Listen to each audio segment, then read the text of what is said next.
Сәлеметсіздер ме, құрметті оқушылар? Бүгін біз 6-шы сыныпқа арналған қазақ тілінің тест тапсырмаларын талдайтын боламыз. Бірінші сұрақ. Қазақ тіліне тән дауысты дыбыстары бар сөзді көрсетіңіз. А. Мемлекет. Б. Отан. С. Саудагер. Д. Көзілдірік. Е. Достар. Дұрыс жауабы Д. Көзілдірік. Көзілдірік сөзіндегі Ö, Ö дауысты дыбыстары қазақ тіліне тән. Екінші сұрақ. Фонетика нені зерттейтінін көрсетіңіз. А. Сөз таптарын. Б. Тіл дыбыстарының жүйесін. С. Сөз тіркесінің байланысу тәсілін. Д. Сөз құрамын. Е. Сөз мағыналарын. Дұрыс жауабы фонетика тіл дыбыстарының жүйесін зерттейтін тіл білімінің саласы. Үшінші сұрақ. Үндестік заңына бағынбайтын сөзді табыңыз. Үндестік заңы дегеніміз сөз ішіндегі сөз бен қосымша арасындағы дауыстылардың не бірыңғай жуан, не бірыңғай жіңішке болып келу заңдылығын айтамыз. А. Атақты барлығы жуан. Б. Жарыс барлығы жуан. С. Жеңімпаз. Д. Арман барлығы жуан. Е. Жүйрік барлығы жуан. Яғни бұл сөздер үндестік заңына бағынып тұр. Жеңімпаз сөзіндегі сөзі үндестік заңына бағынбаған. Жеңім дегенде бірыңғай жіңішке болатын болса, паз қосымшасы жуан болып тұр. Демек бұл үндестік заңына бағынбайды. Төртінші сұрақ. Негізгі зат есімді табыңыз. Негізгі зат есім деп отырғанымыз қосымшасыз түбір зат есімді айтамыз. А. Егін. Егін сөзіндегі түбірі ек.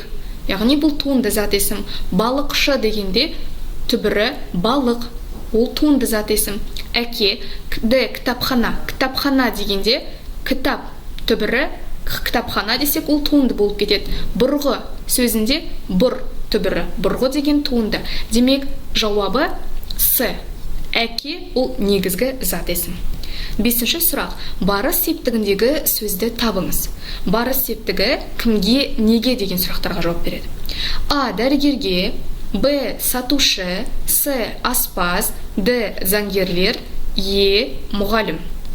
Дұрыс жауабы дәрігерге. Кімге? Алтыншы сұрақ. Күрделі сын есімді табыңыз. Күрделі сын есім дегеніміз екі немесе одан да көп сөзден тұратын сын есім.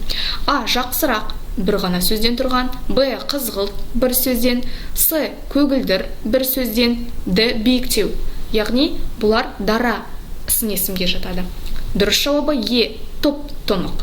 Ол күрделі сын есім. Жетінші сұрақ. Күрделі етістікті табыңыз. Енді етістікті табуымыз қажет. А. Айтуды. Дара. Б. Бастады. Дара. С. Барды. Дара етістік. Д. Береді. Дара етістік. Дұрыс жауабы ойланып қалды. Екі сөзден құралған. Демек бұл күрделі етістік. Сегізінші сұрақ. Өткен шақтағы етістікті табыңыз. А. Отырармын. Ол келер шақ. Б. Отырдым.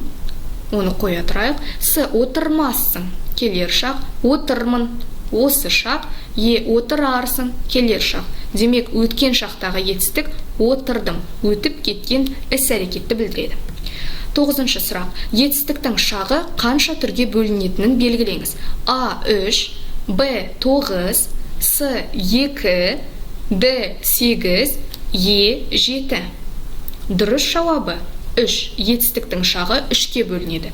Осы шақ, келер шақ, өткен шақ. 10-шы сұрақ. Өздігінен сөйлем мүшесі бола алмайтын сөзді табыңыз. Одағай, сын есім, үстеу, зат есім, еліктеуіш сөз. Сын есім сөйлем мүшесі бола алады. Үстеу сөйлем мүшесі бола алады. Зат есім сөйлем мүшесі бола алады. Еліктеуіш те сөйлем мүшесі бола алады. Демек дұрыс жауабы одағай өздігінен сөйлем мүшесі бола алмайды. Құрметті оқушылар, осымен біздің қазақ тіліне арналған тест тапсырмамыз аяқталды. Назарларыңызға рахмет.